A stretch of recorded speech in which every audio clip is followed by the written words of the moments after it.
हे शेणाचं तुम्ही एक सोन्याची किंमत आहे, त्या सोन्याला तुम्हाला त्याची ओळखू येईना म्हटलं. त्यांना सोनं कळत नाही ते. शेण खत वास येता म्हणजे हाताचा वास. अहो हाताचा वास नाही, त्या शेणाच्या जमिनीवर झोपूनच आज माणसं 120 वर्ष जगली. अहो देशी गाय आणि शेणाचं महत्व हे जगाला कळलं, खरं दुर्दैवानं भारतातल्या शेतकऱ्याला कळत नाहीये ते.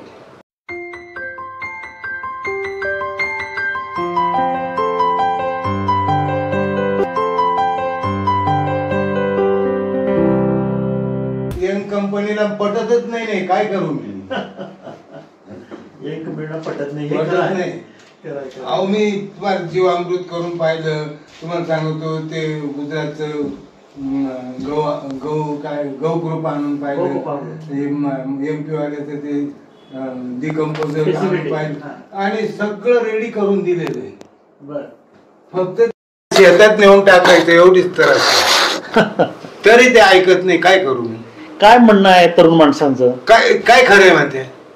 अरे खरं नाही, मला मान्य आहे, तुम्ही खरं नका ना म्हणू, पण थोडस 10 गुंठ्यावर 5 गुंठ्यावर प्रयोग तर केला पाहिजे का नाही. बरोबर आहे, प्रयोग करायला पाहिजे, प्रयोगशीलता तर आली पाहिजे का नाही. बरोबर करून बघायला काय हरकत नाही. काय माऊली म्हणून मी तुम्हाला बोलवलं नाही, तर तुमच्या व्हिडिओ मध्ये बी तुम्ही केव्हाही आम्हाला ग्रुप करायला बोलवा असं तुम्ही चॅलेंज केलेलं आहे. मी पाहिलंय तो व्हिडिओ पाहिलाय सगळं. पण आपण त्या लोकांना इतक्या लांब बोलवायचं, ते तुमचा व्हिडिओ असा आहे का मी एक नवा पैसाही घेत नाही. बरोबर आहे ना, व्हिडिओ बरोबर आहे ना. म्हणजे मी तुमचा एकदम 2, 3, 4 व्हिडिओचा एकदम बारीक स्टडी केलेला आहे. आणि म्हणून मग म्हटलं आपण स्वतः करू, जगाला दाखवू. स्वतः करायचं नाही. बरोबर आहे. काय होत आहे, 2-3 गोष्टी बोलूया मोकळेपणानं, की लोकांच्या मनामध्ये शेतीबद्दल अभ्यास करायचा असतो हेच माहिती नाही. आजकालच्या तरुण पिढी तुमचं ऐकत नाही. म्हणजे काय होतंय माहिती आहे, 2 गोष्टी आहेत. मी त्या शेतीशाळेमध्ये सांगतो सगळ्यांना, ते परत तुम्हाला सांगतो की आपल्यामध्ये भारतामधली जी काय जगण्याची परंपरा आहे, आता फक्त हा विषय माऊली शेतीचा नाही, घरातील ज्येष्ठ लोकांना मान सन्मान द्यायचा असतो. हे शिकवायला लागत नाही हो, हे तुमच्या माझ्या रक्तात आहे. बरोबर आहे की नाही. पण आजकाल ही मूलभूत गोष्ट सुद्धा सांगायला लागते आणि शिकवायला लागते, कारण माणसं बदलत निघालेली आहेत, विचारानं, शरीरानं, सगळ्यानं. आणि हा जो काय बदल आहे ना माणसांचा, आमचा अभ्यास असं सांगतो की हा बदल, तुम्ही जे काय अन्न खाता आहात ते विषाचं अन्न आणि अनैसर्गिक अन्न खाल्ल्यामुळे माणसाच्या मनामध्ये प्रचंड फरक पडलेला आहे, फरक बदलला आहे. आणि हेच जे आहे ना, आमची तळमळ हीच आहे हो, की तुम्ही भरपूर उत्पन्न यावं म्हणून आपण जमिनीमध्ये कारण नसताना रासायनिक खत घालतो. आता तुम्ही जुने जाणते आहात, तुमची वय बघितली तर तुम्ही आयुष्य तुमचं रानात घालवलंय. माझं वारस मी त्यांना सांगतो, माझं फक्त 4 वर्ष राहिले. माझे वडील आजोबा 90 वर गेले होते, पण वडिलांची ते 72-73लाच म्हणजे वारलेले, आणि ते बी गावठी खाऊन वारलेले. त्यावेळेला 25-30 जनावरांचा माझ्याकडे स्टॉक होता, आणि कायम गावठी जनावर तूप आणि दूध दही त्यांनी खाल्लेलं आहे. असं असून ते जीव. तुम्ही आता ज्या कोंबड्या खात्या त्या 21 दिवसामध्ये त्याच्याला इतकं केमिकल वापरून त्याचे फुगवण करत्या आणि ते खात्या, आणि शिवाय आध्यात्मिक मध्ये तुम्ही इतकं पाप करताय का तुम्हाला तो देव सुद्धा तुम्हाला जवळ घेणारच नाही. कलियुग आहे. माणसाची मती संपलेली आहे, विचार करण्याची प्रवृत्ती संपली माणसाची. तुम्हाला सांगू का, कोंबड्याचं तुम्ही विषय बोललात ना, हे फक्त आणि फक्त इंजेक्शन औषधावर वाढवलेलं आर्टिफिशियल आहे, कृत्रिमरित्या वाढवलं. काही तुम्ही आपली गावठी कोंबडी वाढते का बघा, एवढी अशी गबदूल होते. अहो हे 40 दिवसात 41 दिवसात विक्रीला 2 किलो करतात, आणि ही 3 महिन्यात 2 किलो होते. स्वतः त्याचा व्यवसाय गावठी, पण 1 किलोच्या वर एक भरणार जातच नाही. त्यांनी फिरून खाल्लं पाहिजे, त्यांना व्यायाम मिळाला पाहिजे, खाणं शोधलं पाहिजे. ऐकतं नाही तुम्ही समोर ठेवून तर तसं नाही ना. मी त्यांना तेच सांगतो ना, तुमचे जनावर आहे ना, त्या जनावरांच्या साथीला तुम्ही गावठी कोंबड्या ठेवा. बरोबर आहे, त्याच्यातनं फिरल्या पाहिजेत त्या पायांना. त्या ज्या शेणामधून ते जीवाणू अमुक. बरोबर आहे, बरोबर आहे, बरोबर. आणि जे अहो ते सकाळी उठले का तेवढ्याच बरी त्यानं उखड्या नेऊन टाकी द्या.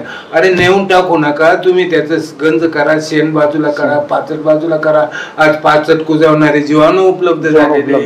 हे शेणाचं तुम्ही एक सोन्याची किंमत आहे, त्या सोन्याला तुम्हाला त्याची ओळखू येईना म्हटलं. त्यांना सोनं कळत नाही ते. शेण खत वास येता म्हणते, हाताचा वास. अहो हाताचा वास नाही, त्या शेणाच्या जमिनीवर झोपूनच आज माणसं 120 वर्ष जगली. अहो देशी गाय आणि शेणाचं महत्व हे जगाला कळलं, खरं आपल्या दुर्दैवानं भारतातल्या शेतकऱ्याला कळत नाहीये ते. आपला हा केवढा मोठा ठेवा आपण गमवायला लागलो माहितीये काय. हे आपल्यासारख्या लोकांनी धडपड करून टिकवायला पाहिजे, नाही तर काय उरणार नाही. जर्सी गाय आणल्या आहे म्हणजे HF कोण 20 लिटर देतं, कोण 25 देतं, कोण 30 लिटर देतं. सकाळपासून संध्याकाळपर्यंत 2 वेळा डॉक्टर बोलावा लागतो त्यांना. साधी गोष्ट मी नाही ठेवल्या, पण माझ्या आसपासच्या परिसर जर्सी गायचा प्रॉब्लेमच वेगळा आहे. मी सांगतोय सगळ्या शेतीशाळेमध्ये आता लोकांना कळायला लागलंय. सगळ्यात वाईट त्यातली गोष्ट अशी आहे, साधी जर्सी गाय संध्याकाळी कशी ओरडते बघा. गाय ती हंबरते का? नाही, अगदी आक्रोश केल्यासारखी रडते ती. दुसरी गोष्ट महत्वाची, जर्सी गाय कुठल्याही पिल्लाला दूध पाजवते. बरोबर का चूक? बरोबर. आपली देशी गाय आपलं बाळ सोडून दुसऱ्या बाळाला जवळ घेते काय? शक्यच नाही, किती प्रयत्न केला तरी नाही घेत नाही जवळ. पण जर्सी असं नाही. जर्सी मात्र गावठी गोरा कारोड असला तर बळजबरीने तिला पिते. ही जी गोष्ट आहे की नाही, हे सगळं अनैसर्गिक आहे, असं नसतं ना कधी. मग हे आपल्या सर्वसामान्य शेतकऱ्यांना कळायचं कधी आणि पटायचं कधी. आम्ही माऊली अतिशय शांतपणे परमेश्वरावर श्रद्धा ठेवून हे काम करतो. ज्या लोकांना हा विचार पटतो, तुमच्यासारखी लोक अनेक आहेत, तरुण लोकही आमच्यावर आता काम करतायत. आम्ही लोकांना एवढंच सांगतोय की तुम्ही थोडासा प्रयोग करून बघा. आम्ही जे बोलतो त्या पद्धतीने शेती तयार होते का हे तुम्ही अनुभव घ्या स्वतः. आणि एकदा का तुम्हाला तो अनुभव आला की मग तुम्ही त्या पद्धतीने काम करा. तुमचा हा व्यवसायच नाहीच आहे, अजिबात आपल्या व्यवसाय गरजच नाही आहे व्यवसाय करायची. नंबर 1 चे कॉन्ट्रॅक्टर होते, कशाला करायचं व्यवसाय बघा. आणि त्यांना दत्त स्वामींनी महाराजांनी आम्हाला दत्तगुरूनेच दिलं हे सगळं, प्रेरणा त्यांनी दिली. त्याच्यामुळेच मला इथं बोलवलंय तुम्ही. गुरुदेव दत्त. हे बघा, कुणीही माणूस कुणाला पूर्वजन्मीचं सुकृत असल्याशिवाय भेटत नाही. विसरायचं नाही ही गोष्ट. आज तुम्ही एवढं निफाडवरनं नाशिकवरनं आज इथं 500-600 किलोमीटरवर आलाय, जवळ नाहीये ते. मला माहिती आहे, मी येऊन गेलो तिथं. मला हे सांगितल्यावर मला आधी डोकं चक्कर आले माझ्या. म्हणून तिथनं कशाला येतात, आपण गेलो असतो म्हटलं त्यांच्यासाठी. तुम्ही कशाला धावपळ करत यायचं एवढ्या लांब? नाही, मी पुष्कळ शिबिर घेऊन पाहिजे, बर, पण लोक प्रतिसाद देत नाही. प्रत्यक्ष मी आता अनुभव घेऊनच जगाला सांगणार. मी आता निवड स्वतः करून नाही, मी हे बॅक्टेरिया आहे ना,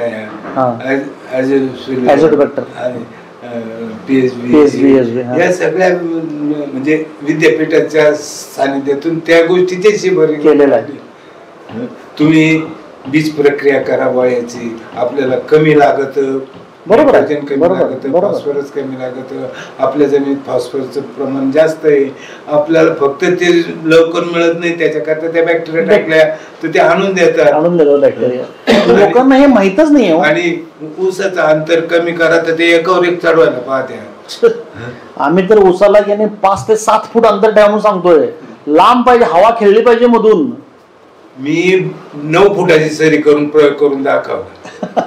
ऐकलं काय? जोडओळ करून, म्हणजे मोठा ट्रॅक्टर मधल्या पट्ट्यामध्ये चालवायचा. बरोबर, चांगलं उत्पन्न निघालं. पण पुन्हा पुढच्या वर्षाला लोकांनी त्यात एवढं जमीन पडीत ठेवून ते एवढं काढलं काय काढलं. आंतरपीक घ्यायचं असतं त्याच्यामध्ये. पहिल्या 3-4 महिन्यामध्ये एक आंतरपीक घ्यायचं, हे सपोर्टला येतं. त्याच्यात कांदे घेतले ना मग मी. हवा खेळली की तुम्हाला जमिनीपर्यंत सूर्यप्रकाश जर आला तर जमिनीमधली तुमचं जीवाणू किती चांगले राहतात, सेंद्रिय कर्ब वाढतो जमिनीचा. अहो त्यांना सांगा उत्तर दक्षिण पिकाची पेरणी करा. बरोबर. सकाळी सूर्य उगवला का त्याच्यावरच पडतो, संध्याकाळी मावळायला गेला त्याच्यावर पडतो. आणि मुळात बाहेर आलेल्या पिकाचं काम काय, सूर्यप्रकाश घेऊन त्याच्यातून अन्न तयार करणं. तुमच्या पिकाला जास्तीत जास्त सूर्यप्रकाश मिळावा लागतो. सूर्यप्रकाशाशिवाय होत नाही. क्लोरोफिल तयारच होत नाही पानामध्ये. फोटोसिंथेसिस आहे. काही थोडेसे ऍडव्हान्टेजेस राहतात. मग बल्ब लावलेला काय होईल? अरे नॅचरल सोडून द्यायचं, बल्बाच्या पाठीमागे चालायचं, कृत्रिमकडे जायचं नाही ना, शक्यच नाही ते. नाही काय होत आहे माहिती आहे का, नवीन पिढींना, मला स्वतःच मत अनुभव असा आहे, मी अनेक लोकांशी भेटतो मी, त्यांना शिक्षण जास्त झाल्यामुळे किंवा आपण जास्त शिकल्यामुळे स्वतःला सगळ्या गोष्टी कळतात असा एक भ्रम आहे. आणि अनुभव जो आहे, तुमच्यासारख्यांचा जो अनुभव आहे ना, तो अनुभव कधी वापरायला येणार हाच लोकांना कळत नाही. आणि नुसतं पुस्तकी ज्ञानावर किंवा हे इंटरनेट आणि हे याच्यावर आपल्या लॅपटॉपवर टीव्हीवर जे बघतोय आपण, ते म्हणजे ज्ञान नाही ना. तुम्ही जोपर्यंत प्रत्यक्ष शेतामध्ये काम करत नाही आणि तुम्हाला अनुभव येत नाहीत तोपर्यंत शेतीमधल्या खाचाखळ्या तुम्हाला कळणार नाहीत. ही सगळ्यात महत्वाची गोष्ट आहे. आता ऊसाचं उदाहरण सांगतो तुम्हाला. ऊस पूर्वीचे गावठी पेंडी होत्या, दाण्याची पेंड, करडीची पेंड, आणि हे 1-2 टन टाकून थोडा युरिया वापरला का जमिनीत गावठी गाईचं खताचं प्रमाण राहायचं. आणि त्याच्यामुळं आम्ही त्यावेळेला गुळ घालायचा. बरोबर. तर आमचा गुराळाचा प्रॉब्लेम 1.25 टन ऊसामध्ये जवळजवळ 11-12 बेल्या डेपा पडायचा. आणि त्याला चव इतकी मस्त राहायची का फक्त भेंडीचं पाणी वापरून. आणि आता त्याचा तर उपयोगच नाही काही, कोणतंही केमिकल टाकून कसाही गुळ तयार. साखर टाकायला जाता, किती खोळेपणा सांगा. गुळ करताना साखर टाकतात, मग तो कलर आहे करता काय करणार. किती वेडेपण आहे बघा. म्हणजे साखरेपासून लांब गेलं पाहिजे आपण, पण लोक त्या गुळामध्ये साखर घालायला लागले आणि लोक ते खाता येतो. सगळ्यात वाईट म्हणजे गोष्टी आहे सेंद्रिय गुळ. खोटं बोलायचं. खाता म्हणजे पर्यायच नाही ना त्यांना. नाही दादा, तसं म्हणायचं नाही, पर्याय आहे. खरं भांडवलशाही लोकांनी की नाही ह्या पैसा मिळवण्याच्या नादामध्ये सर्वसामान्य लोकांच्या तब्येतीचं, जीवाचं काय बघत नाही. तुम्हाला 2 पैसे मिळवायचे आहेत म्हणून तुम्ही लोकांच्या आरोग्याबरोबर खेळणार का? हा एक नीतिमत्तेचा प्रश्न आहे. तुम्ही सांगा ना, तुम्हाला जर पैसे मिळणार असतील तर तुम्ही लोकांना विष खाल्ले ना, असंच आहे ना ते. आज तुम्ही पीक तयार करताना जर बेसुमार तुम्ही रासायनिक खतं मारली आणि उत्पन्न जास्त यासाठी तुम्ही प्रयत्न केले, येणारं पीक हे खतांचंच येणार ना, त्याच्यामध्ये खताचे अंश उतरणार ना सगळे. आणि ते जर तुम्ही आपल्या पोराबाळांनी खाल्ले, घरच्यांनी खाल्ले, तर तुमच्या माझ्या शरीरामध्ये काय जाणार. आणि आता आरोग्याचे प्रश्न जे निर्माण झालेत, आता जे काय दवाखान्यात तुडुंब भरलेले आहेत बघा सगळे, गावागावात बघा दवाखाने. आधी होते का दवाखाने एवढे? आमच्या गावामध्ये कमीत कमी 8 ते 9 पेशंट म्हणजे आजही आहे कॅन्सरचे. 8-9 पेशंट आहेतच. किती 3000 लोकसंख्या. आता ज्ञानेश्वर यशवंत म्हणजे एकदम ग्रॅज्युएट माणूस, इथे श्रीरामपूर वगैरे या परिसरात राहिला, 75 ब्लड कॅन्सर होऊन तो मरून गेला. आता एक शेतकरी अनपढ आहे, त्याला सांगूनही काही गोष्टी कळत नाही. त्याच्या बायकोला स्तन कॅन्सर झाले आणि त्याला सांगायचं, अरे या ज्या भाजीपाल्यावर तू औषध मारतो, आज मारतो ना उद्या लगेच खोडून नेतो, त्याचा उपयोग नाही ना. त्याचा उपयोग. तुमचं गाव निफाड जवळ कुठं? आम्ही आहे ना शिर्डी पासून 40 किलोमीटरवर आहे. लासलगाव माहिती का? लासलगाव पासून 20 किलोमीटर. बर. म्हणजे आम्ही निफाड, येवला आणि कोपरगाव या तिन्हीच्या बॉर्डरला आहे. कोपरगाव तिन्हीच्या बाउंड्रीवर गाव आहे. आणि गोदावरी नदी जाते. गोदावरी जाते. गावाचं नाव काय? कोळगाव. कोळगाव. इकडं चास मोरवीस म्हणून गाव आहे शिर्डी पासून पुढे आल्यानंतर तिथून आमच्या गावाकडे एक रस्ता जातो बरं. 7 किलो म्हणजे कोपरगाव आल्यानंतर त्या पट्ट्यामध्ये पाणी आहे व्यवस्थित, पाणी एकदम पाणी चांगलं आहे पाणी- तुमच्या आमचं पट्ट्यात. पाणी चांगलं नाही. तुम्ही कुठली पिकं तुमच्याकडे घेता आता सध्या? काय पिकं आहेत आता तुमच्याकडे? सध्या हेच ना ऊस हा. कांदे कांदा. गहू हो. मका मका बर बर बर. काय आता सोयाबीन लावलं. सोयाबीन मागच्या म्हणजे वर्षापासून होणार. सोयाबीन बळच करायला लावली सुरुवातीला. बर बर. सोयाबीन नाही करायचं हो आपल्याला. सोयाबीन मुळे आमचं माझं वैयक्तिक म्हणजे हरभरा सोयाबीन यांच्या मुळावर नायट्रोजनच्या नायट्रोजनच्या गाड्या असतात, बरोबर. आणि त्याच्यातले ते जे बॅक्टेरिया आहे त्या पुढच्या पिकाला तुमच्याकडे भुईमुग होतो का? भुईमुग होत होता, आता होत नाही. का होत नाही आता? खारं पाणी नदीचं खराब पाणी क्षारयुक्त त्याच्यामुळे जमीन कडक झाली त्याच्यामुळे भुईमुग होत नाही. बरं. तुमच्याकडे पारंपरिक पिकं कुठली? म्हणजे तुम्ही पारंपरिक तुमचे वडील कुठले करत होते? हरभरा. आमच्या वडिलांनी माझ्या जन्माच्या अगोदर हरभऱ्याच्याच भाकरी खाल्ल्या. हरभऱ्याच्या भाकरी खाल्ल्या? हो. बर बर. त्याच्यानंतर मग कालांतरानं ज्वारी आली आणि गहू म्हणजे निपाडचं नावच जिथं पाड नाही असा तो तालुका आहे. ओके. धान्याचं कोठार म्हणून होता निफाड. आणि तिथं जिरायती गहू निघायचे. बर. पावसाळ्यात 10 ते 12 पोते पावसाच्या याच्यावर जिरायती गहू निघायचे. काळा कुसाळाचा म्हणायचा, पुसे म्हणायचा, ही जी सरबती सोनं ही मागून व्हरायटी निघाल्या हायब्रिड आल्यानंतर. हायब्रिड आले पण ते चांगले हायब्रिड होते. आता ते येते चांगले. नाही, आता बियाणं खराब झाले सगळं. दादा माझं म्हणणं काय आहे माहिती का, म्हणजे तुम्ही पण मला सांगा, तुम्ही अनुभवी आहात, तुम्ही ज्या भागामध्ये राहता त्या भागातलं पर्जन्यमान म्हणजे पाऊस, हवामान, त्या भागातल्या जमिनीची गुणवत्ता आणि त्या भागामध्ये पारंपरिक पिकं कुठली घेत होते? आता तुम्ही जे आता सांगितलं पारंपरिक घेत पिकं हीच पिकं तुम्ही घ्यायला पाहिजेत असं माझं वैयक्तिक मत आहे. तीच चालू आहे ना आता. पण ते का सांगतो? ऊस बेस, सोयाबीन, ऊस बेस नाही नाही नाही. हायब्रिड आले. आता तुमचं आम्हाला सांगू का, तुम्ही म्हणताय की भुईमुगाला जमीन घट्ट झाली. ही पाण्यापेक्षा की नाही, तुम्ही ज्या पद्धतीनं खतांचे मारे केलेले आहेत जमिनीवर, त्याच्यामुळे जमिनीतला सेंद्रिय कर्ब संपला, जीवाणू सगळे संपले आणि ते खतं ही जास्त विरघळून गेली नसल्यामुळे ती कंपोजिट झाली, एकत्र आलेत आणि ते घट्ट झाले सगळं टोटल. ते आपल्याला जमीन तुमची चांगली करता येते. हे आमचं भूसुधारक जे विरजण आहे ना, 1-2 महिन्यात जमीन तुमची पुन्हा मऊ होते. त्याला काय फार काय 10 वर्ष लागत नाहीत. मला सांगायचा उद्देश हा की आपण जगण्यासाठीच्या ज्या मूलभूत गोष्टी आहेत, अन्नधान्याच्या आणि आपल्या आहार जी विषय आहे, आपल्या शेतकऱ्यांना स्वतःच्या घरामध्ये खायच्या गोष्टी स्वतःच्या शेतामध्ये पिकवल्या पाहिजेत. त्यात तेल हा सगळ्यात मोठा विषय आता आरोग्याचा आहे. आमच्याकडे करडी होत होती.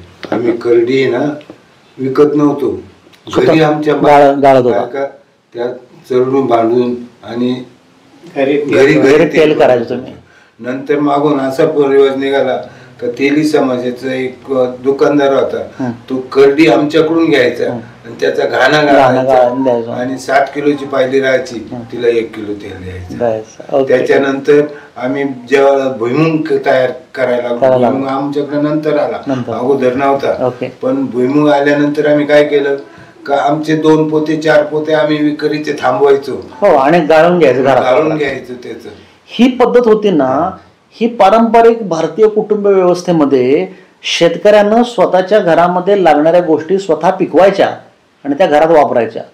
आत्ताची जी तेलं येत आहेत, ही फिल्टर, डबल फिल्टर आणि नको असलेली, ही सगळी तेलं आपल्या भारतीय लोकांना खाण्याच्या योग्यतेची नाही आहेत. आणि सगळं टीव्ही आणि ओव्हर एज्युकेशन टीव्हीतलं बघायला जाहिरात लेडीजला आहे ना, म्हणजे ते पाहिलं का लगेच लगेच सपोला डबल फिल्टर पाहिजे, तेव्हा ते तयार होतं.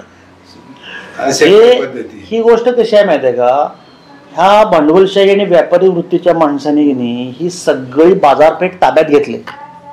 सर्वसामान्य गरीब माणसाला की नाही त्यांनी भुलवून ठेवलंय. आज तुम्ही मला सांगा, तुम्ही मला आता जे सांगताय की नाही, हे तुमचं खरं जगणं होतं. करडईचं तेल, भुईमुगाचं तेल, हे तुमच्या माझ्या शरीराला योग्य असणारं पोषक तत्व देणारं तेल जे तुमच्या शेतामध्ये तयार करून तुम्ही वापरत होतात. आता आपण जाहिराती बघून नाही ते काहीतरी आणतोय आणि तब्येती मात्र करून घेतलेत. आमची आई, मी लहान असताना असं पहाटे उठल्यानंतर दळायला बसायची, तर एका मांडीवर मी राहायचो, एका हाताने फिरवायची. मग घास घालायचं. कसे सोन्यासारखे दिवस होते सांगा ते. आणि आता आता दळून नाही आणलं तर भात खा म्हणते, भात दळून नाही आणलं तर भात का. हे काय माहिती का नसलं तरी म्हणजे नाही. आणि मुख्यतः तुम्हाला सांगू का की आता आम्हाला शेतकऱ्यांना हे सांगायची वेळ आली आहे की शेती कशी करायची असते. हे दुर्दैव आहे. माझ्यासारख्या इंजिनियर माणसांना सांगायचं नाही, हे तुम्ही सांगायला पाहिजे आम्हाला शेती कशी करायची. काय असं सुधारितपणा आहे आता तो आजचा वापर म्हणजे सुधारित. आम्ही फार सुधारलो नाही. मागासले पण आहे हा. मी तर उलट म्हणतोय, तुम्ही शाळा शिकून की नाही तुम्ही परंपरेमध्ये मागासले झाला आणि आपल्याकडे परावलंबी झाले. स्वावलंबी काहीच नाही. पूर्ण कुठलंही काम करण्याची त्यांना होप नाही, अजिबात नाही. नाही खरंच नाहीये. दुसऱ्याकडून करून घ्यायचंय, त्यानं कसंही केलं तरी चालेल. तुम्हाला मामा पटणार नाही, ह्या ज्या आम्ही केलेल्या गोष्टी आहेत ना, या पहिल्यांदा मी लोकांना कधी तुम्ही करा म्हणून सगळं सांगत होतो. एवढे झाडपाले आणा, असं करा, हे गोळा करा, एकत्र करा, इतके दिवस ठेवा, असा कुणीही करायला तयार नाही. सगळ्यांना रेडीमेड पाहिजे. मी रेडीमेड करेल. आमचे पोरं मजूर वापरत नव्हते, लय वास येतो म्हणायचे. आता काय सांग, आता काय ते वास येतो. ते दसपर्णी अर्क केलं, अमृत केलं, ते ठेचा वगैरे घालून मिरची टाकून ब्रह्मास्त्र केलं, ते केलं. पण नाही. तुमचं किती शेती आहे? माझ्याकडे मी सुरुवातीला 75 एकर शेतीमध्ये होतो. 75 एकर होती. हा, म्हणजे नंतर मग चुलते आणि वडील डिवाइड झाले. ते डिवाइड झाले. मी जवळजवळ 20,000 म्हणजे 2020 पर्यंत सगळे एकत्र राहून, ते गेल्यानंतरही चुलत भावाने आम्ही एकत्र होतो. आणि 21 साली आम्ही सगळं म्हणजे स्वतःचा भाऊन मी आता 2 वर्षापूर्वी डिवाइड झालो. 400 झाले. हा 400 झाले. ते 75चे 4. तुमच्या शेतामध्ये आता सध्या काय आहे? आता सध्या जवळजवळ 5 एकर ऊस आहे. बर. 3-4 एकर कांदा आहे. 2-3 एकर गहू आहे. बर. म्हणजे अशी पिकं. तुम्ही भाजीपाला वगैरे करता की नाही? करतो थोडा, पण ते आम्हाला घरच्या पुरतं थोडस. आता आधुनिकपणा आल्यामुळे ते करायला लागलो. का मग स्वतःची गाडी झाली का मग मार्केटला न्यायला आणायला बरं पडतं. बरोबर. म्हणून आता यावेळेस मिरच्या केल्या होत्या. आणि लेबर मी जवळजवळ 200-300 किलोमीटरहून घेऊन जातो. लेबर. अरे बाबा. स्थानिक लेबर काही काम करत नाही. शहाद्यावरून लेबर. ओके. शहाद्यावरून तिकडनं लेबर. माझे शहादा ते बॉर्डर, मध्यप्रदेश बॉर्डर आहे ती. मग त्या लोकांना तुम्ही ठेवून घेता तुमच्या राहायलाच? हो, ते आले म्हणजे ते 2-3 महिने 2 टर्म येतात. ओके. या टर्मला येतात, उन्हाळ्यामध्ये तुम्ही कांदा कुठल्या जातीचा लावता? आमच्याकडे उन्हाळा होतो आणि रांगडा होतो. थोडा रांगडा पण होतो, पण जास्त उन्हाळाच करतो. आणि जास्त मॉइश्चर राहिल्यामुळं तो जो लाल कांदा म्हणतो खरीपातला, तो काही करत नाही. ज्याला लय ढाळाची जमीन आहे त्याच्यात चालतो. आम्ही आता आमचं हे सगळं वापरलं. आता कांदा बिंदावाले वापरत आहेत. खूप चांगले रिझल्ट लोकांना आले. कांद्याची साईज वाढते आहे. तुमचं दोन्ही व्हिडिओ पाहिले छोटे. कांदा वर चांगला नाही दिसला, पण मध्ये माल खूप भारी झाला. माल साईज चांगली येते. साईज चांगली येते. नाही, आता ह्या वर्षी लोक मोठे प्लॉट करतायत कांद्याचे. आणि काय होतं माहिती आहे का, जमिनीमध्ये सोडायचं जे आहे ना भूसुधारक, ते जमिनीमध्ये प्रॉपरली गेलं तर मग 1 नंबर जमिनीचं हे होतं. जमिनीचा कस चांगला वाढतो जमिनीचा. मला एकाने तुमच्यासारखा सल्ला दिला होता का जे जपानने सोल्युशन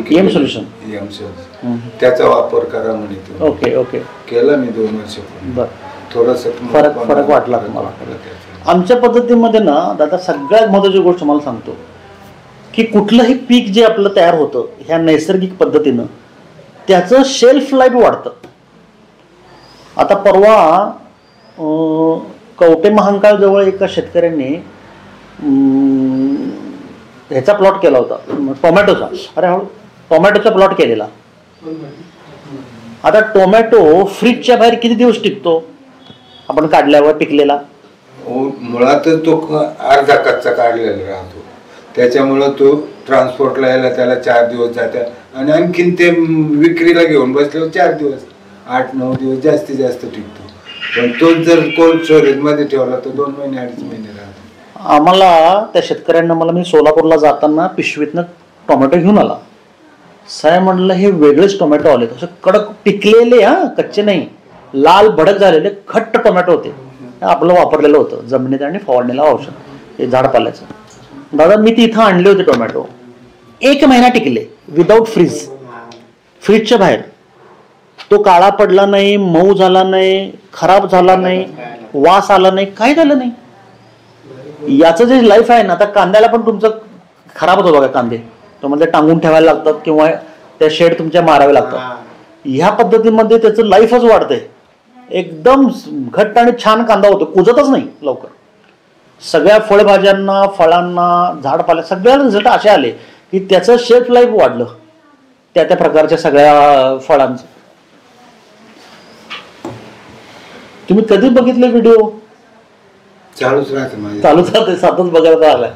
ओके ओके ओके. छोटे छोटे आले ना, हा ते बघत राहतं. मला जास्त ते मोबाईलचं ज्ञान नाही. बरोबर. युट्यूब मधून थोडंफार, युट्यूब मध्ये कळते बारीक. ते कोणाला पाठवता येते नाही, कोणाकडून मागून घेता येत नाही. नाही ते काय माहिती काय, हे सगळं भगवंताचं आहे. ते ज्याला जायला पाहिजे ना त्यापर्यंत पोचतच.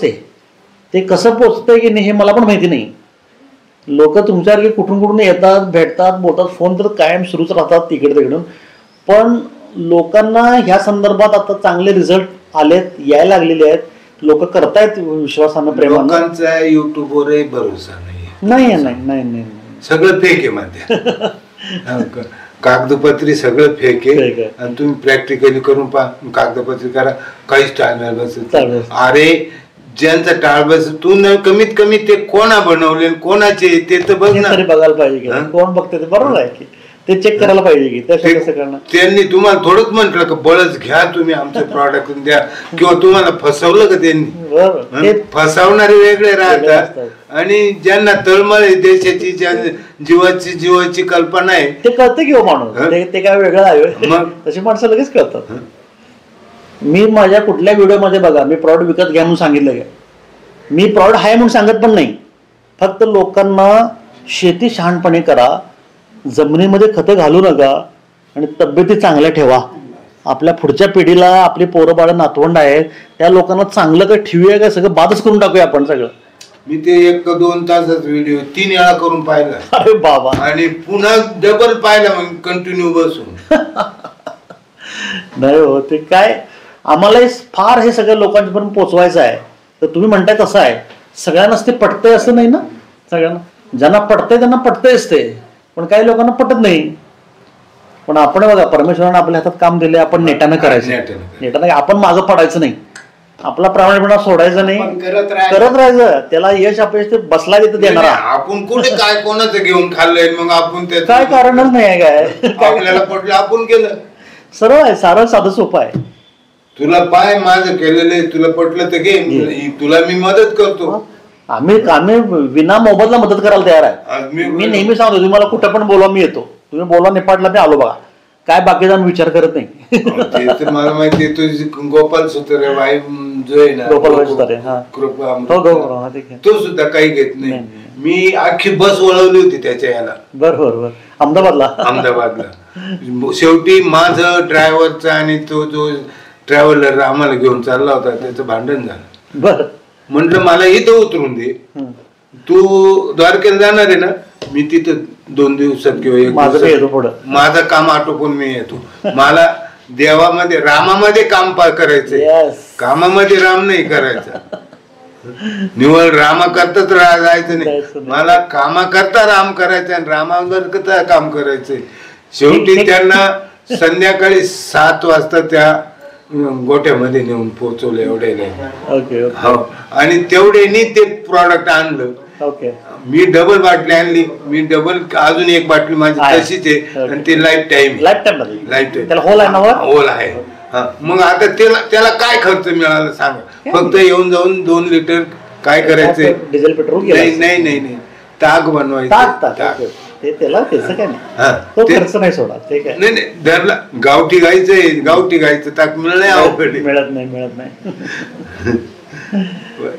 आणि त्यांनी जे गवत लावलेलं होतं ते अजून हातानं भरून दाखवलं लोकांना. तरी एक बरं लोक असे नव्हते, कोण रिटायर्ड प्रोफेसर होता, कोण रिटायर्ड शिक्षक होते, कोण असे बरोबर. समाज कार्यात सगळे होते. वागणारे होते. असे लोक म्हणे तू काही काढीतून काही लोकांचा टाइमपास करतो म्हणलं तुम्ही मला जर तुम्ही खरंच शेती करणार असल तर तुम्हाला कळले. बरोबर.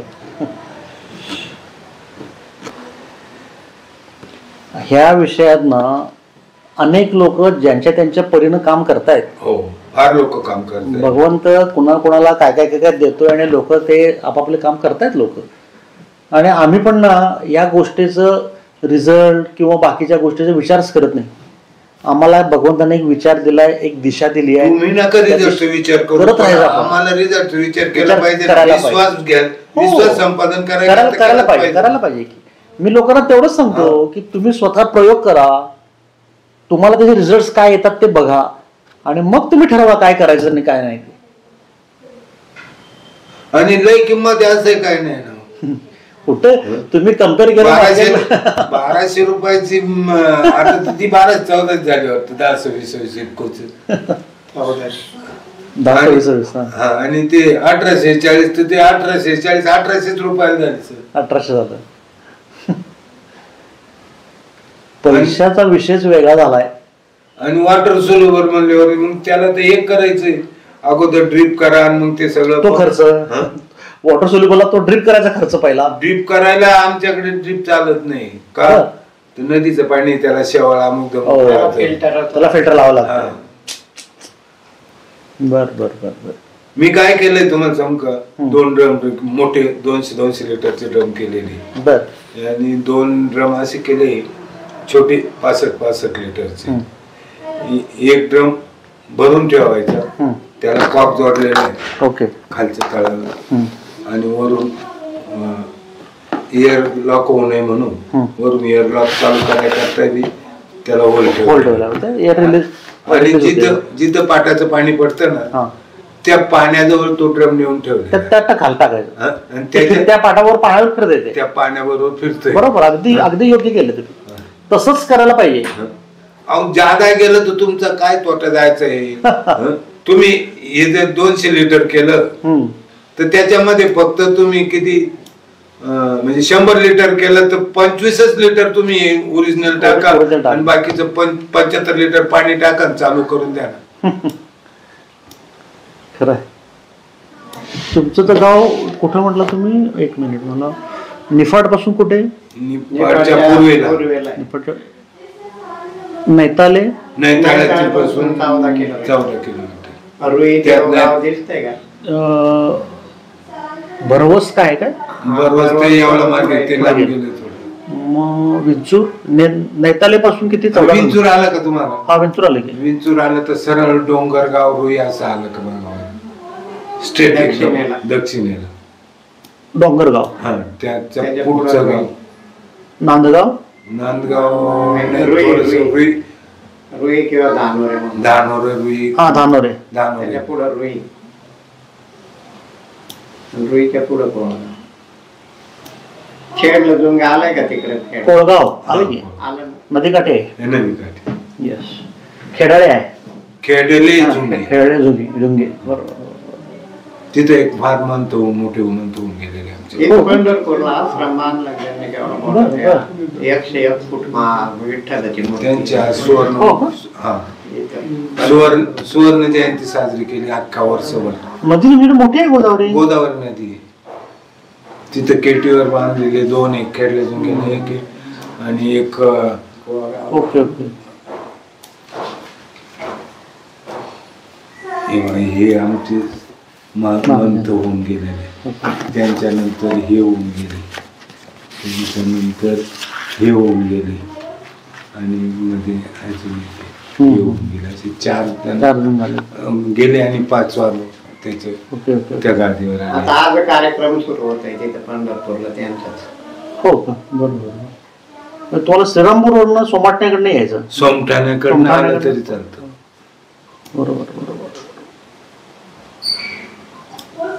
श्रीरामपूरकडून आलं ना ते चास मोरवीस म्हणून गाव आहे. चासनळी. चासनळी.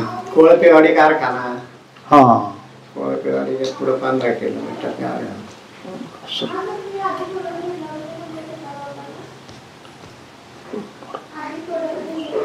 सिन्नर मधनं पण येता येते. नाही सिन्नर लांब सिन्नर जातं. लांब झाला तुमचं. हो. शिर्डीला आलं का शिर्डीवरून शिर्डीवर, हा. 40 किलोमीटर बसतं. सिन्नरहून 30 किलोमीटर. शिर्डी जवळ आहे तुम्हाला. हो, Yes. शिर्डीजवळ आहे. सिन्नर 30 किलोमीटर आहे पण ते पुढे जाऊन परत मागे आला.